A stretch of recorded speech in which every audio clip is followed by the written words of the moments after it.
Hello and welcome to another Inspiration Clan video tutorial. In this tutorial I'm going to show you how to disable the Start Workspace area.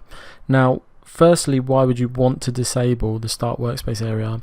Well, it's not always been included in Photoshop. It's only in more recent versions that it was introduced. So many people who are familiar with Photoshop before it was introduced like to revert back to how it was, which is showing the Photoshop interface when Photoshop loads.